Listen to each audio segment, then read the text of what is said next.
This is IA Forward, your playbook for success as an independent insurance agent. Now, here to help you knock it out of the ballpark are your hosts, Shane Tatum, Tanya Lead, Mike Basil, and Robbie Jabor. Welcome to IA Forward. And just to let all of our listeners and viewers know, Shane has said that he is not going to talk on today's podcast. So I figure we'll be on here for about 10 minutes.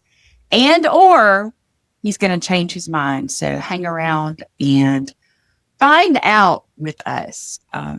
Anyway, so our topic today, we want to talk about making your agency more efficient as an agency owner. What can you do to make more time for yourself to either be the rainmaker within your agency or be able to do all of the lifestyle things that you really want to do, which is why you started your agency to begin with. So I'm going to let Robbie kick us off on this. Well, no, wait, hold on. Before Robbie goes, I'd like everyone to know I'm back today. Yeah. Were you gone? And here's the thing. Please allow me to reference my notes. The last episode was 52 minutes and 2 seconds long. It was mentioned that I was not on the episode at 51 minutes and 39 seconds. And that was just a lob one over the bow at me with a Brady quote. Ridiculous. I didn't even know. Are you sure you weren't on the last podcast? I think they're confusing you for me, Mike.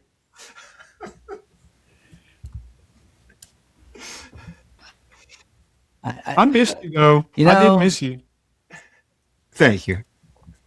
While you were enjoying some sunshine on your fantastic cruise before returning to live in Buffalo. I'm just trying to get some vitamin D. That's right. You know, I thought that's vitamin C when it comes on a cruise, right? But I want to point out we made it 2 minutes without Shane saying something. So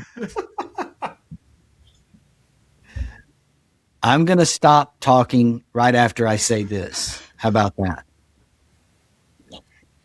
I actually felt bad about this. Like I actually remember ending the podcast and going, we didn't even recognize that Mike was gone until like right at the end. Like, he's probably not going to feel good about that. And then I was like, oh, he's not going to listen. He doesn't listen to the podcast anyway, so it doesn't matter. That was exactly what I told Shane. I'm like, he'll never even notice. Like, he's not going to listen to this. I noticed. Yeah, he knew before he left on vacation that he was definitely going to listen to this episode. That's right. I wanted to know. Yeah, that's right. You got to know what's happening when you're not around. Well, just where do you stand? It doesn't look very good for you, obviously, right? That's awesome. Fine. Robbie, now you can say what you want. What are we talking about again? That completely distracted me. What was the question?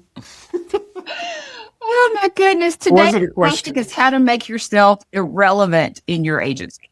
Oh, man. In my opinion, the first thing would be automation. I guess irrelevant in terms of you gaining more time back. Yes. Maybe not so much irrelevant in your brand, your name, whatever you use. Yeah. Because in automation, I think you could talk about it both ways. I think in your time, obviously, when you're automated, you can free yourself up quite a bit. But at the same time, your brand, your name, you're still touching your clients, right? So you have the opportunity. I think that's kind of like having your cake and eating it too, right? I mean, you're kind of killing two birds with one stone. But yeah, I mean, especially for, 2-3 year agents that are, startup agents that, takes a little while for you to build the revenue necessary to maybe hire someone that does opposite of what you do. Shane and Tanya talk about rainmakers and you hiring the opposite of what you are. It may take some time to get to that point. So I think one main thing is automation, and then there's other options like virtual assistants and like Integra Partner Network has a service center coming out later this year. So there's other options that can make you irrelevant in the process, but still relevant in branding. Love the shameless plug there for the service center. Very That's nice. awesome. Right? Isn't that what Robbie was hired to do like 8 years ago and never accomplished it? Yeah. He was hired in 2018. It's been 7 years ago. Hey, almost it's like 8 years fine ago wine, now. dude. I mean, it takes a while to age, and it's going to be good when it's ready. Of course, it took a woman to get it ready. It So, did. And listen, Oh wow, Hey, there it is. There it is. 100%. Oh, You wow. had two guys Yeah. trying to create and start the service center, and I'm not going to say Shane failed. I guess I did, but we just no, you weren't give ready. it to the fabulous Tara Graham, That's right. and it happens, right? That's right. She is the E.F. Hutton of Integra to me. Mm. Yeah, that's good. That's good. Talk about shot across the bow, Mike. I mean, that's like a cannon across the bow, right? Well, it's pretty good. It was good. Oh my goodness! So part of this topic to me is about process, and if the process is only in your head, it is not a process. And this is one of those things that if you can create how-to manuals and all of the things, and we love a checklist at Integra, but that takes time, right? And I believe that is one of the places that AI can really help you. We are, the world is constantly talking about AI and the good things and the bad things, and we are so hesitant in our agencies, I think, to use it, especially if you are a certain age of a certain generation. But if you sit down with your favorite AI tool, whether it is ChatGPT, I am starting to really like Gemini more, especially if it's something that doesn't need to be emotional. I'm finding that Gemini is better at creating process. But if you just sit down with whatever AI tool of choice that you have and say, I need the process for this. This is what I do. Is this the most efficient way to do it? It will actually create that process for you and start storing those checklist processes there for your team members to use. And I think that's a really great way to do it. This topic is super interesting to me, and you guys have started down a little bit different paths than originally popped into my head. The first thing that I thought of when I saw the topic header was, this is something I struggled with for a long time in my 20s and 30s, and it goes before everything you just started talking about, which is you have to get out of the mindset that no one can do anything as well as you can do it yourself. They can't, just so you know. Just they can't. They can't. And to Mike's But you point, can't do it all that's yourself. us. You can't. So I had a mentor tell me that if someone can do it 80% as well as you can, let them do it. Now, my husband and I have this conversation over the dishwasher all the time because I load the dishwasher one way, he loads the dishwasher another way. And so he will look at me and as we're loading the dishwasher and I go to like move something and he'll go 80%. And then I leave it alone. Well, first of There all, it is. Wait a minute. Wait. 9 minutes and 7 seconds. Yeah, there we go. So if you take the first 2 minutes out, that's 7 minutes. I'm done being silent. I have to speak. First of all, if your husband loads the dishwasher at all, you're winning. Yes. All right. Let me just get that out there. I loaded it this morning. He usually loads it at 11 o'clock when we're recording the podcast. And so that's for some reason the noise. Okay. There you go.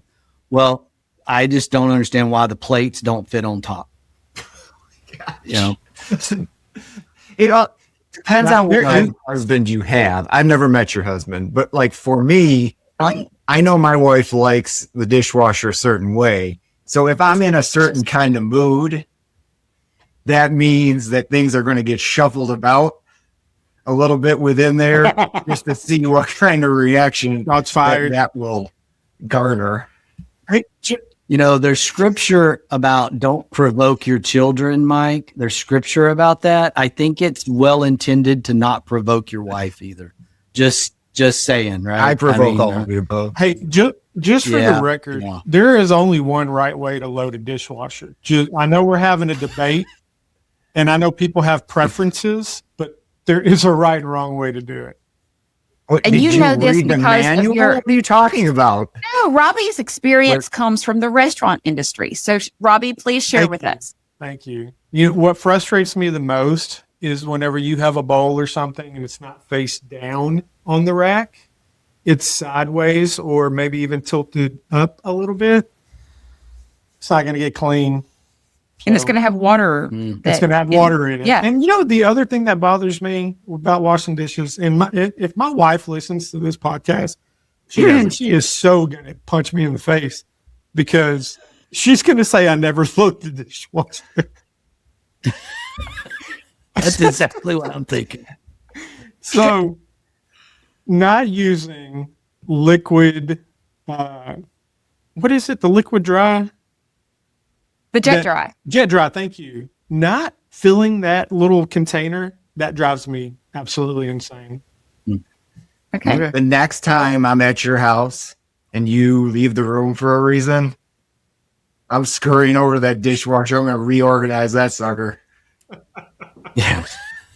Yeah, you set yourself up. First of all, y'all are way over my pay grade with this discussion. I am way out of my element here with the dishwasher. This is going to be like the blinds in the room, in the meeting room 2.0. Yes. Yes. Yeah. So just for our Absolutely. listeners that aren't familiar with the blinds rule at Integra, your blinds are supposed to stay open in your office and in your meeting room. And I'm not saying that it happens, but it could be that when certain people visit Huntington, they may or may not close Shut the the blinds very specifically as they walk by every single time. Yeah. It could happen. So let's go with this. Let's go with this idea of the dishwasher. This is a delightful metaphor for running your agency, right? And so the number one question I would ask about a task, whether it is doing something in your agency or running the dishwasher, do I absolutely have to do this myself? Yeah, I think it's a great analogy, and I think that it should always be asked. But I also think let's go back a couple of steps. Like, I just want to make it clear to agents that are listening that are at a spot where, well, it's just me. Like, there's no one else. Like, still to this day, I'm still working on this. You actually need to know everything and how everything works before you can make it to this stage. Like, it's okay if you're not there yet. But I want to throw back in the AI comment that Tanya was talking about earlier. You know, those things have listening modes, right? They're listening anyway. So you might as well just go ahead and hit the microphone. Like, when you're doing stuff, like just tell it what you're doing. Just feed it information, let it get to know you, and it will build your process. And I think that's a brilliant thought that I really haven't thought a whole lot about. I think about it in terms of, like, how do I do some things that I want to do? How do I use AI better? How do I, whatever. And I think that's a really good place for agents to build their processes and understand, like, if you want to know how to teach somebody to load the dishwasher the way you want it loaded, then you got to show them, you got to write it down, you got to do something, right? And it's okay if they, don't get it perfect. Like, that's the part that I think most agency owners early on, without a lot of experience managing people, leading people, is they get very, very frustrated and aggravated when they figure out that people aren't doing it exactly the way they told them to do it or exactly the way they showed them to do it. And then they decide that person's no good. They fire them and they're back to square one. You know, I see that more than I see agents not trying, right? I see agents trying, but I see agents exploding more often than not because someone didn't do it exactly the way they wanted it done. Well, the other thing about processes is it also helps you yourself, because not every task that you do is a repetitive task that you will do again soon enough, right? So if it's something you don't have to do again for 6 months, you may not yourself do it the same way a second time. So it's just a really good practice to get into, to start putting those things together. It'll help you later. It'll help someone else later. It's just a really good way of going about it. The dishes in the dishwasher should face the inside, down the middle. They should not all face one direction.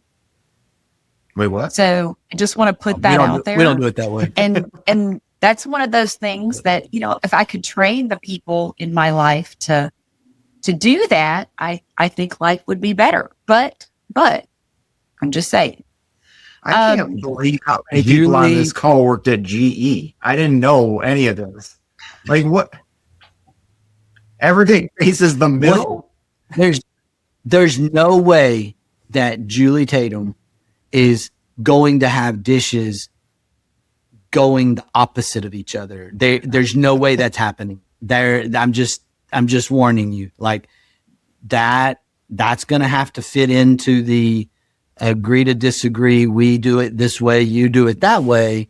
Because if I put those plates in different facing order, like half this way, half that way, oh my gosh, I can just, the wrath is coming. Like there's no way that's happening in my house. Just say it.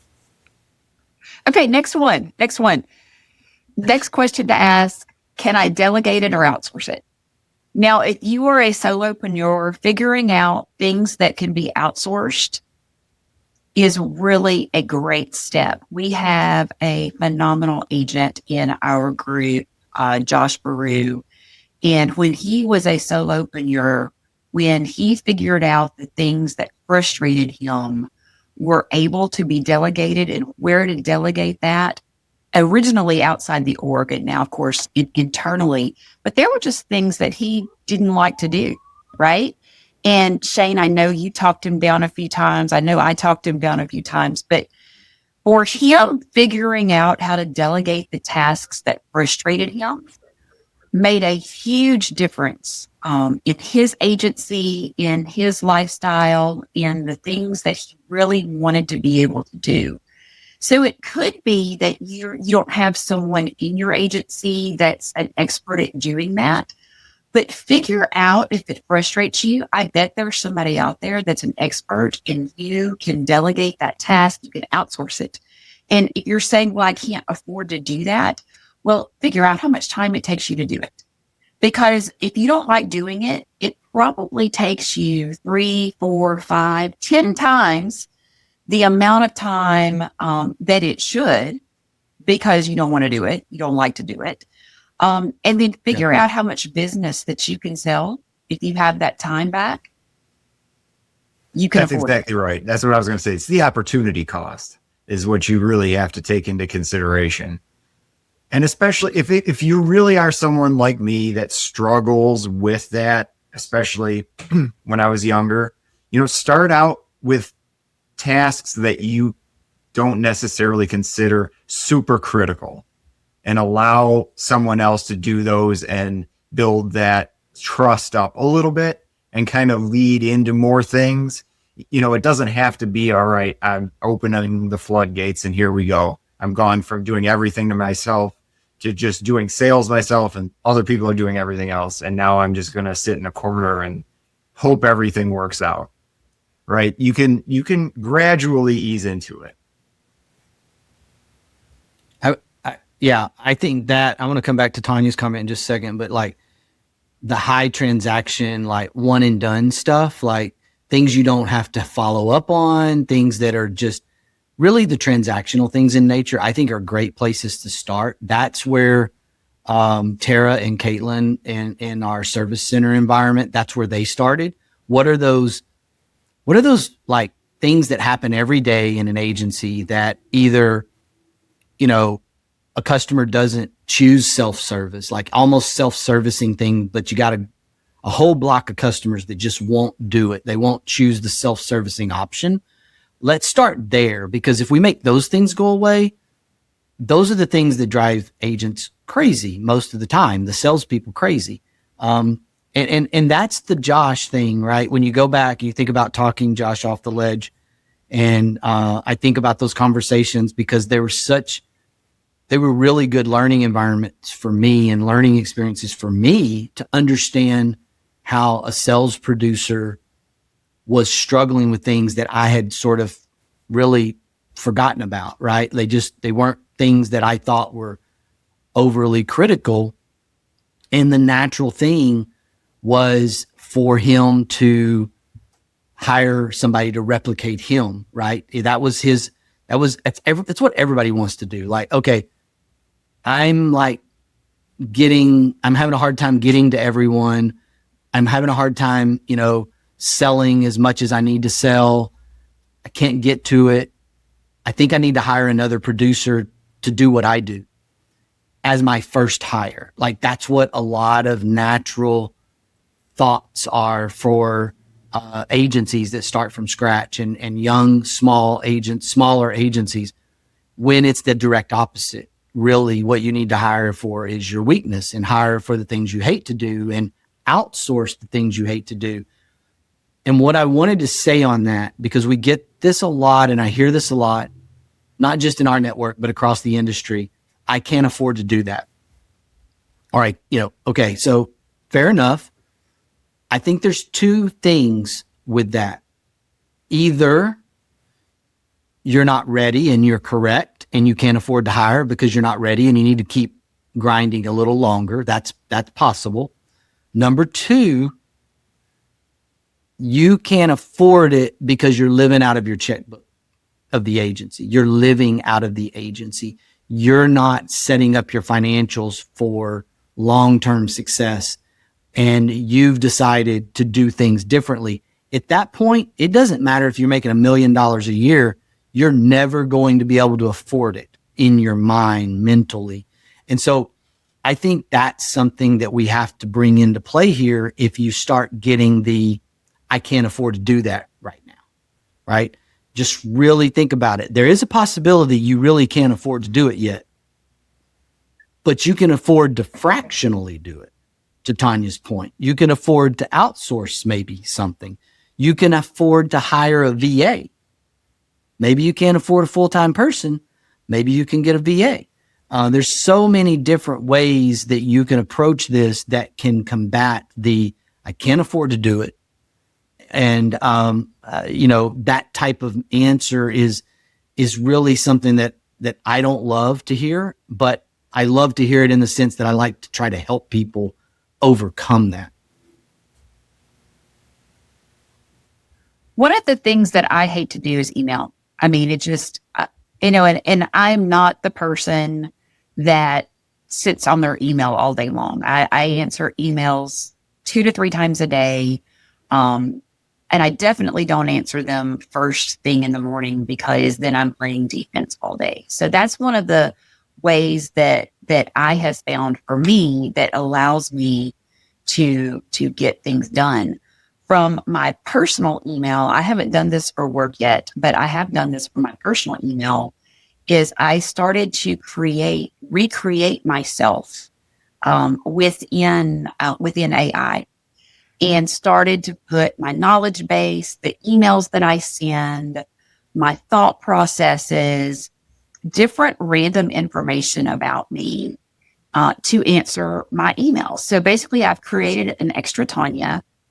My emails come in, AI generates my responses, And then I go in, I read them real quick. I see if I want to make any changes. Very rarely do I need to make changes at this point. This is a project that I've been working on for about 3 months. Every once in a while, I'll make a little change there. But it knows me well enough from a personal side that it answers my emails for me. So I go in, I read them, copy, paste, hit send, right? So that's a super easy way. It takes a little tiny, minute bit of effort to set up over time, but it saves so much time in the long term. I know that sounds scary, but try it. See what happens. I only get ads in my personal email. I must not be Set up rules for that. Like, that's so easy. If something comes in, set up a rule for it. Send it, delete it automatically. Send it to a different place. Right now, at this moment, how many emails are in your inbox in your personal email? I know the answer for mine. Well, are you talking about that I've unread read or not read? Right. Total. Well, I've had the same email address for like 20 years. So Same. there's a lot of things in there that are stored. But So she Just doesn't the delete inbox. Just the email. inbox. yeah, that's what I'm saying. Probably not read, probably 150, 160. Shane? Yeah. Personal? I just got 2 came in. So you're at 2? I'm at 2, but I'm deleting right now. Robbie, do you even use personal email? I know you're a low tech guy. I have a Hotmail account. If You have that's- a Hotmail. Does Hotmail even still exist? that says anything. He upgraded from AOL. Every time he logs in, I hear the old dial-up. I didn't even know Hotmail was still around. Oh I my love gosh, it. I've had that email That's since. fantastic. Oh, I was like, gosh, I mean, it was my first email. So I've had it since I was a teenager. I'm 47 now, so that tells you how long I've had it. I mean, did. I'm assuming I still have a Hotmail. Yeah. Well, I mean, I still use my Hotmail. Okay, but let me refine the question, Mike, because that's what I'm trying to get my head around. Like, are you saying like worked, filed, deleted, or just you've read it, deleted it, unread it? Well, there's 2 different personality types I've found. It's the person who keeps everything, even after they've read and replied. Yeah. That'd be And Tom. then there's the other side, which is the side I'm on, that as soon as it's accomplished or read, phew, It's gone. Yeah. he gone. I like it. Do you file it or keep it?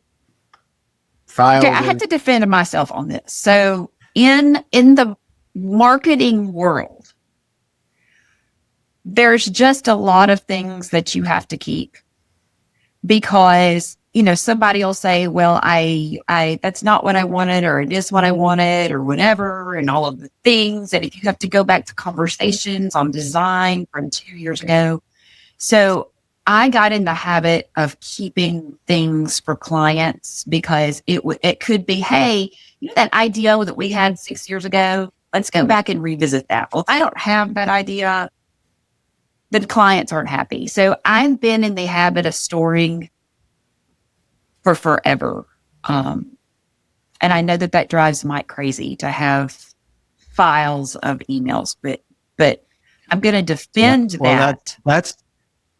That's God's humor, because those people, that the Tanyas of the world, you know, the Shanes of the world, Mary, the Julie and Daniels of the world. And then you get because Julie would be of the Mike mindset where it gets deleted. Like you can pull up her phone, Gmail, or her work email, unless she's been away from it for a couple of hours, and there's nothing in either one. Like I'm not talking about they're just red. I mean, they're empty. Like they're gone from the deleted too. They're not even in the art. They're just gone. Wow. Like, That is how I work. and now she may have filed at work. gets filed, or if it's something she wants to save, it gets folder filed, right? Like it gets organized into, and she can find the things that she needs. But I've admired this for years without ever truly being able to replicate it. I'm better than I used to be, but I'm not there, Mike. Wait, I'm not at that stage. Because this used to drive me crazy when I was on the IT side, and I'd get a call from someone, "Hey, I'm out of space in Microsoft Outlook." I was like, "What? What are you talking about? You're out of space?" But I didn't know you could be out of space. you can. You can. Archive folder.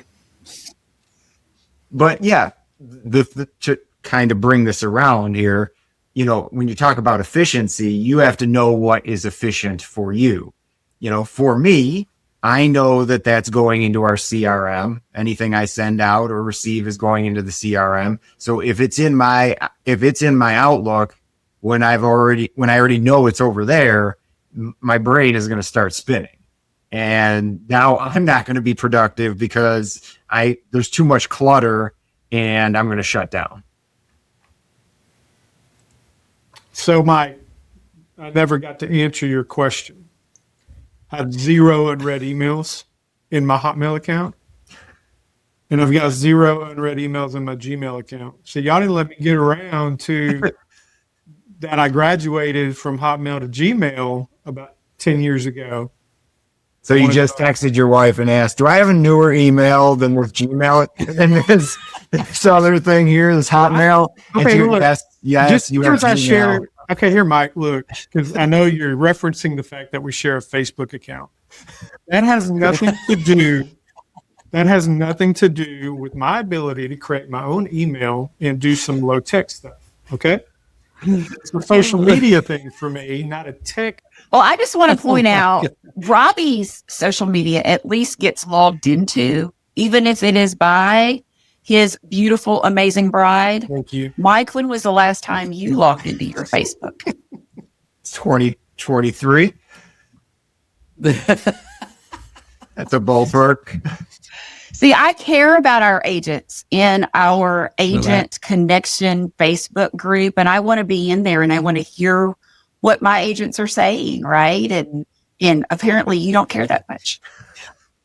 Well, the last time Mike logged into his Facebook was when somebody sent him a video of something and he couldn't get in, so he had to go log in. Or you had to send it to his wife's phone so she could play it on her phone.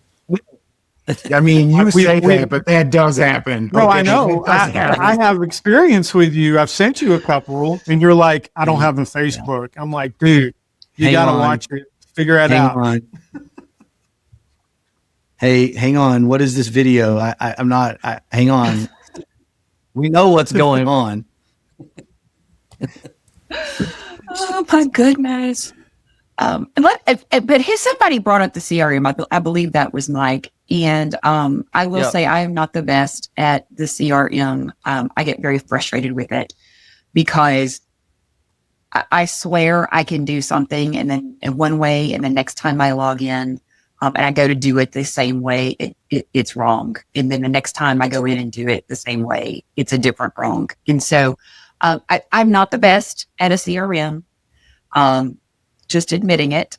But I will say this, and a big takeaway from the PIA of Florida event that I just got back from down at St. Pete Beach. And I do want to give those folks a shout out for a really, really fantastic event. Lots of great networking.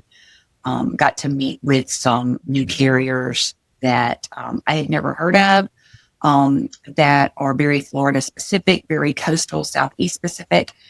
And so excited about that. But one of the things they talked about was this, and you'll hear Shane talk about truth is truth, right? And if you've listened to our podcast, you've heard him say this. And the quote was, "If it's not in your management system, it didn't happen. That is your truth." And I thought this was a great quote for this topic. Preach. Because how many things are in your brain. And, I used to be able to tell you who used the fax machine last Tuesday at 1 p.m. Like my brain was that good. And I just dated myself because, we don't use fax machines anymore, right? But I had a brain that would tell you that. Now I can't tell you where I was on last Tuesday, and that was a week ago, right? Much less who was doing something at 2:00. So put it somewhere, whether it's in your management system, whether it's your moleskin thingy, wherever. But that is one way to help yourself be efficient and create your processes. Is at this point in time, it needs to be put somewhere. It's also E&O too, right? I mean, you got to cover your backside, so you got to be documenting everything that you're doing. Yeah, getting out of your brain is a organizing, kind of 101, right? Like get it out of your head, get it off your brain, get it down on paper, on a document, on your phone, somewhere. To Mike's point, if we're talking about, uninsured, if we're talking about, servicing in an agency, the other way that phrase has been said forever and ever in CIC courses and E&O courses has been what goes undocumented is considered undone. And so if it's not in the system, you didn't do it. Even if you did it, you didn't do it, because if you're ever